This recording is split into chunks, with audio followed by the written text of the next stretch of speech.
Pemirsa PKS TV, saat ini Partai Keadilan Sejahtera menyambangi Kedutaan Besar Amerika Serikat di Jakarta, berkirim surat terkait nota protes terhadap sikap pemerintah AS yang justru mendukung agresi Israel terhadap Palestina, khususnya di jalur Gaza. Baik, untuk mengetahui lebih lanjut terkait isi dari surat tersebut, di samping saya sudah ada Ketua Badan Pembinaan dan Pengembangan Luar Negeri DPP PKS, Pak Sukamta. Assalamualaikum Pak Sukamta. Terkait surat tersebut, apa saja yang ingin disampaikan PKS di dalam surat tersebut? Ya, terima kasih. Pada kesempatan siang hari ini, saya beserta Bu Ledia dari pimpinan fraksi PKS DPR RI akan menyerahkan surat Presiden PKS untuk Presiden Amerika Serikat Joe Biden yang isinya adalah bahwa PKS mengutuk seluruh kekerasan dari penjajah Israel terhadap bangsa terjajah Palestina, dan PKS mendukung perjuangan penuh bangsa Palestina untuk menuju kemerdekaannya dari keterjajahan sesuai dengan amanat konstitusi kita di pembukaan UUD Negara Republik Indonesia tahun 1945, alinea pertama dan alinea keempat, bahwa kemerdekaan itu adalah hak segala bangsa dan bangsa Indonesia harus berpartisipasi di dalam membangun perdamaian abadi di dunia ini yang berdasarkan kepada kemerdekaan.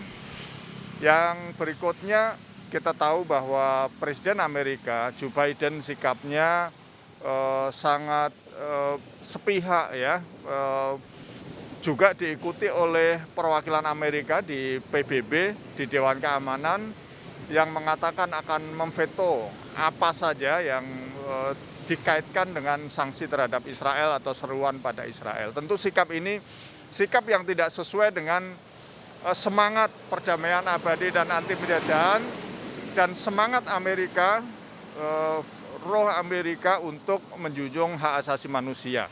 Nah, surat Presiden PKS isinya adalah mengingatkan peran Amerika di dalam memimpin dunia agar tetap berpegang pada nilai-nilai universal maupun nilai-nilai yang diyakini oleh Amerika sendiri. Baik, di samping saya juga ada Ibu Ledia Hanifah Amalia selaku Sekretaris Fraksi DPR RI. Ibu Ledia, terkait pembelaan PKS terhadap Palestina, ada nggak sih Ibu langkah dari parlemen yang ditempuh untuk advokasi terhadap Palestina?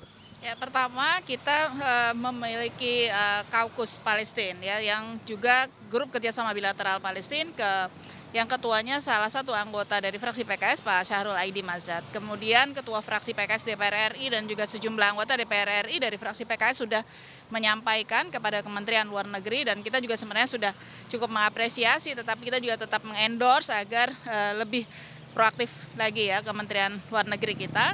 Ditambah juga pada tataran ini, alhamdulillah pimpinan DPR sudah juga menyatakan bahwa ini adalah satu upaya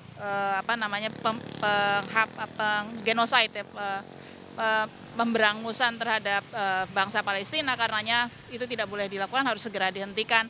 Dan ini sudah menjadi pemahaman kita semua ya di parlemen secara umum, bahwa harus ada langkah-langkah diplomasi yang lebih keras.